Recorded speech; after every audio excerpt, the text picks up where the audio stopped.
Hello everyone.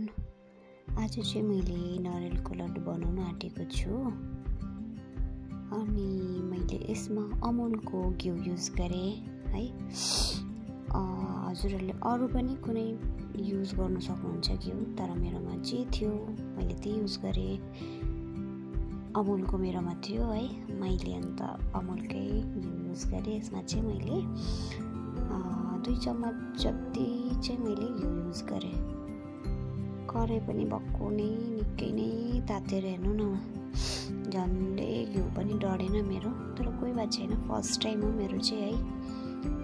मलाई चाहिँ लड्डुको धेरै क्रेभिङ भइरहेको थियो, नरिवल लड्डुको है। कति किनेर पनि खानु भनेर चाहिँ मैले सोचेँ एकपल्ट चाहिँ ट्राई गरी हेरौँ है। फर्स्ट टाइम मैले चाहिँ यो नरिवलको लड्डु बनाएको।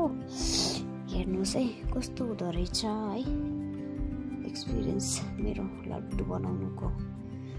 यो चाहिँ मैले अब हाल्दिएँ होइन, नरिवल मैले हाल्दिएँ, पिसेको मतलब कुटेको नरिवल हाल्दिएँ है। अब चाहिँ यसलाई मजाले भुट्नु पर्दो रहेछ यसलाई मजाले। अब म चाहिँ जानी नजानी जस्तै भए पनि मैले बनाएँ। अलिकति युट्युबबाट पनि अलिकति मैले हेरेँ, आइडियाजहरू लिएँ कस्तो के हो है। यसलाई चाहिँ मजाले भुट्नु पर्दो रहेछ होइन। जबसम्म यो वाइट कलरको चाहिँ अब नरिवल अब जबसम्म ब्राउन नहुन्जेलसम्म हामीले भुटिरहनु पर्दो रहेछ नि त मजाले। घिउ पनि हाल्नु पर्दछ, घिउ नहालेको भए चाहिँ सायद डर थियो होला, तर मैले हालेँ। अब मलाई चाहिँ थाहा छैन गुडको पनि बनिँदो रहेछ, तर मलाई चाहिँ आइडिया थिएन कि गुडको कसरी बनाउनु नबनाउनु। फर्स्ट टाइम त्यही भएर मैले चिनीकै बनाइदिएँ।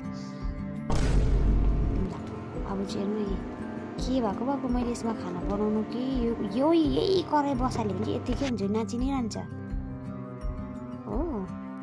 अब चाहिँ त्यसपछि दुध पनि हाल्नुपर्ने अरे, अनि चाहिँ मेरोमा अमुलकै दुध थियो हो। अनि मैले अमुलकै दुध हाल्दै, मैले नपकाइकन हालेँ, दुध काँचै हाल्दै, किनभने अब यसमा पनि हालेर पकाउनै छ हो। त्यही भएर मैले काँचै दुध हालेँ। अनि चाहिँ जबसम्म दुध पनि सुक्दैन तबसम्म चाहिँ भुटि नै रहनुपर्छ अरे हो। मजाले भुट्नु पर्दो रहेछ है। फर्स्ट टाइम बनाएको मैले, कहिले बनाएको थिएन, नबनाएको मैले देखेको पनि थिएन है। आज कताबाट मन परेर चाहिँ मैले लु घरमै बनाइदिन्छु भनेर चाहिँ मैले लिएर आएँ। अब भारी आयो इलाइचीको। यो चाहिँ मलाई साह्रै मनपर्छ, यसको फ्रेग्रेन्स चाहिँ मलाई जेमा पनि मनपर्छ, इलाइची बनाएको हो। अब नरिवल लड्डुमा हाल्छ कि हाल्दैन त्यो चाहिँ मलाई थाहा छैन, तर मैले हालेँ, मेरो मर्जी, किनकि मलाई मनपर्छ। हजुरहरूलाई पनि मनपर्छ भने हाल्नु सक्नुहुन्छ, मन पर्दैन भन्ने आफ्नो चोइस है। अब चाहिँ आयो बारी सुगर, चिनीको। अब मैले चाहिँ चिनी चाहिँ आफ्नो स्वाद अनुसार नै हाल्नु पर्दो रहेछ है। मैले हालेँ, अहिले चाहिँ यति नै हाल्छु है। अन्त बन्ने मतलब आधा बनिसकेपछि फेरि अलिकति टेस्ट गरेर हेर्छु कतिको चिनी लाग्यो, किनकि अन्दाज हुँदैन नि त हो। म फेरि गुलियो भनेपछि सासैले टिप्छु। मलाई गुलियो जति नै दिनु के, जति नै गुलियो भनेपछि लड्डु चक्लेट मतलब गुलियो चाहिँ म यति बेसी खाइदिन्छु कि त्यसको कुरै छैन। हेर्नुहोस् कलर पनि चेन्ज भयो है। अब यसलाई अलिक अझै डार्क कलर हुन्जेलसम्म भुट्छेन। दुध पनि सुक्यो होइन मजाले, चिनी पनि मजाले उयो भयो, मिक्स भयो यसमै। कलर क्या दामी आएको छ। अब क्यामेरामा चाहिँ अब यसमा चाहिँ देखेन होला राम्ररी, तर मैले हेर्दा चाहिँ रियलमा चाहिँ कलर कस्तो दामी मिठो कलर आइरहेको छ हो। अब चाहिँ यसको चाहिँ मैले अब डो बनाउनु लागेको यसरी चाहिँ मैले। अब अरूले त ओइल र घिउ पनि लाउँदो रहेछ हातमा, तर मैले चाहिँ लाइनँ, किनभने मैले यसमा पहिल्यै घिउ पनि हालेको थिएँ हो।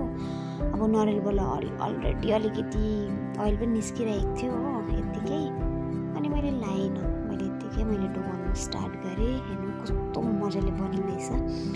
अहिले चाहिँ अलिक तातै छ कि, त्यही भएर चाहिँ अलिक हल्का हातले बनाइदिएको। यसलाई एक दिन राखेर भोलिपल्ट खाँदा चाहिँ मिठो हुन्छ, क्या दामी बन्ने है। हेर्नु कलर हेर्नु, फर्स्ट टाइम बनाएको मैले।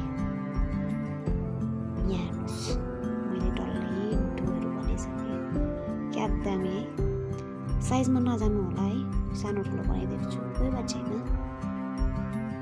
क्या दामी बनेको छ है। अब यसलाई चाहिँ टेस्ट पनि गरेर हेर्नु पर्यो। हजुरहरूलाई पनि मन पर्यो भने भन्नुहोस् कस्तो छ, कमेन्ट गर्नुहोस्। Thank you so much.